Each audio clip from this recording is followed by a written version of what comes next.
talked before about Devin Tompkins and the jump he's made.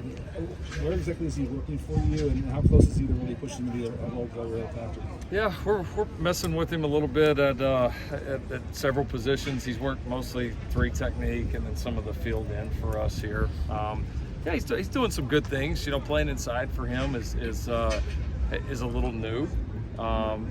But you kind of look at his body and how he's grown in a short amount of time. Some of it is us maybe projecting towards the future a little bit of what he may grow into and what it looks fairly likely to us that he will.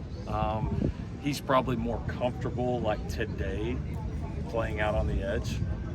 But obviously we're playing the long game here a little bit. So he's going to get a look at 3 and at the end here throughout the spring. He's doing some good things. He's learning.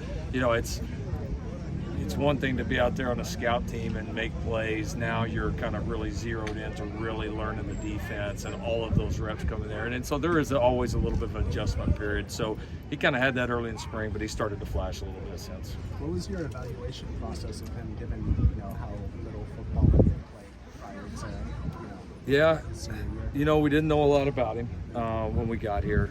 We got a chance to see him. We liked the length. We thought he was talented but very raw on film.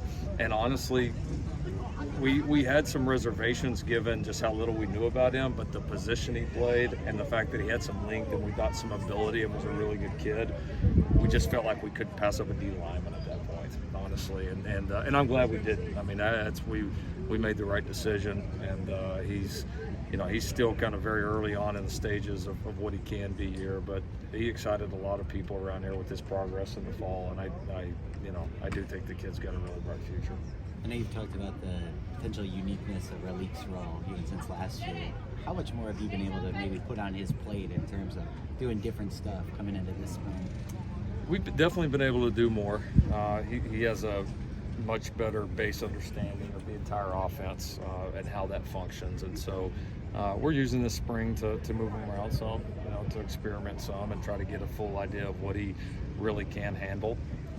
And he's done a nice job of that. It's you got to give a lot of credit to some of these guys that do so much on a Saturday afternoon or on a Sunday afternoon, because like everybody sees the skill set, but they don't realize like mentally what that takes. Like to play multiple positions and play them well is so tough mentally, and that's why there's not many guys can do it, because the physical and mental skills combined, that just doesn't exist very often. And so we've been pushing him mentally.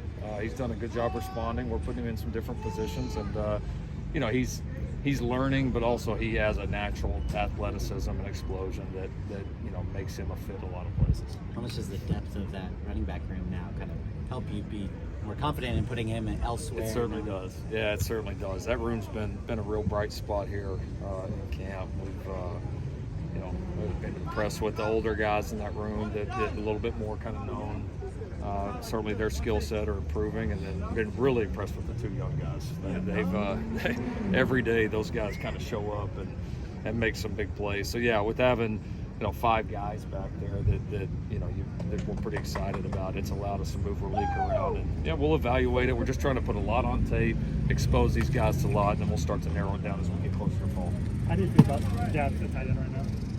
Right now, today, not good.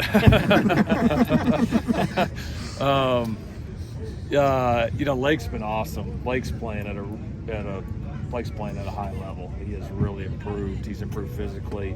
What he did last year for us was impressive, especially considering all the time he had missed. I know we talked a lot about it. So the fact that he's had like some consistent off-season work and physical work under his belt, we've been able to do a little bit more with him, this spring, which was expected. He's been really good. We moved Carson Tabaracci over there, and he's done a nice job. He really has. He's got a cool skill set for that. I don't think there's any question he's going to have the ability to have an impact.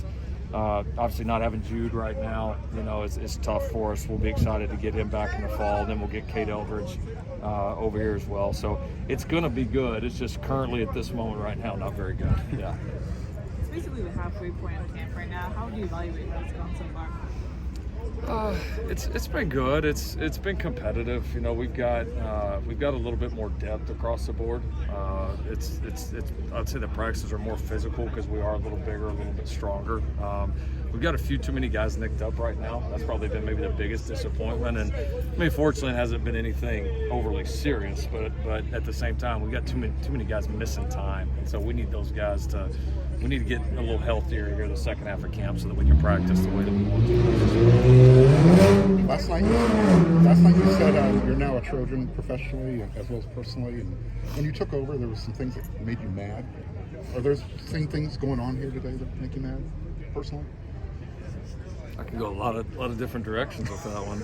No, I think I just wanted to make the point that I just think a lot of times people come into a new situation and you don't want to own like what's or take part in like what's happened here before. Like, you know, you don't, you know, and everybody can say from this day forward, but like I just think when you come and get really invested in a place, like you're a part of all of it, and so you take personal when it hasn't went right, and you want to build on and uphold, you know, obviously the majority of the history here, which has been really damn good. And so I just never been a fan of the, you know, like I'm not going to take part in any of this before. Like it's a part of our history, and like I said, we're all here now. We're all Trojans. This is where we want to be, and we love being here, and we want to own all parts of it, the good and the bad, and we want to make sure, you know, this part that we're here for hopefully is as good as it possibly can be.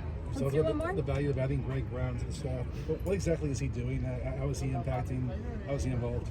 Yeah, you know, he's doing, I would say, very similar to kind of what you know, Will Harriger did for us offensively last year. He's going to be in that senior analyst role. You know, it can be really valuable to have a guy like that that's extremely experienced, that's been responsible for the whole thing, that comes in, can offer some fresh perspective, a fresh set of eyes, that's not solely responsible for one position group. You know, he's really an overall advisor for our defensive staff, for myself. He's a great set of eyes. He's somebody our defensive coaches can sit in there and bounce ideas back and forth off of, and he can give them just an open, honest opinion that's not tied to, you know, one position. Because listen, all coaches are biased, just like we all with our kids. Like the linebacker coach is always going to see it through the eyes of a linebacker. You know, the D-line coach, when he makes a suggestion, he's probably not thinking about the corner a whole lot. You know what I mean? He's thinking about his dudes up front. Like it's just how we're all wired. And so to have a guy that's not tied to any of those, that can just really sit there day to day, and he can just look at the overall perspective of it, offer up great ideas, it's invaluable. But the hard thing is, like, because we looked at, we vetted several different people on this. It's hard to find somebody that's good enough and experienced enough that has the right demeanor to come in and do this, because there's also, you got to fit well with the staff. You know, it's also, you got to fit well within our culture and what we're trying to build here too. And Greg really wanted to be here and just blew us away with his experience and his attitude, and he's been a great fit, and I think he's going to help us a ton. Thank you, Coach. Yeah. Thank you. All right, thanks, guys.